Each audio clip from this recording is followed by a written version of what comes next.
見到有一條 flag 講話，同社工講我會盡力將啲問題睇開啲，變到唔影響自己情緒，但佢同我講咁樣都一樣算係一種壓抑，叫我嘗試下唔好壓抑自己咁多。但係其實佢都唔知咩叫做唔壓抑同埋做自己。我想講呢個問題勁重咯，因為我都以前都完全經歷過呢個階段，尤其是關於做自己呢樣嘢咧，係勁冇答案嘅，係一路以嚟其實咧勁多 social media 啦，同埋嗰啲網上面咧，即係好多時叫啲人話啊，你信自己啊，你做自己，但係其實根本我嗰陣時根本都唔知咩叫做自己，係直至我之後真係去用即係好多反思啦，跟住用自己嗰個情緒安定落嚟，即係我學識咗一個技術，點樣將自己嘅情緒安定落嚟啦，之後先至真真正正可以 move on，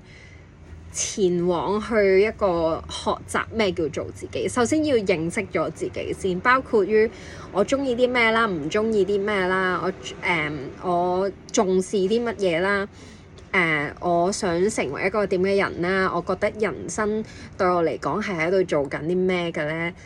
我想追求啲乜嘢啦，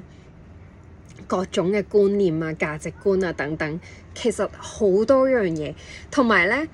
尤其是好似我哋呢啲創傷底嘅人啦，即係由細到大都唔開心、有壓力嘅嗰種人，而且又即係有呢啲路啦，就係即係好似我咁樣，就係屋企係完全零 support 之餘，仲要係勁多負面情緒壓力同埋虐待啊嗰啲啦。咁其實係真係勁難去知道自己係點樣嘅，因為即係如果你由細到大都習慣咗係處於一種好唔開心嘅狀態嘅話，其實係好難發展到你去理解自己嘅呢件事嘅。所以我覺得慢慢即係等自己定落嚟先，因為最重要嘅一樣嘢咧，喺你去了解自己之前，更加重要一樣嘢就係去識得安定自己嘅情緒咯。因為咧，我哋其實咧人個腦咧係分做大概有3 part 嘅。咁第一 part 啦，就係我哋嘅嗰個有理性啦，有感性啦，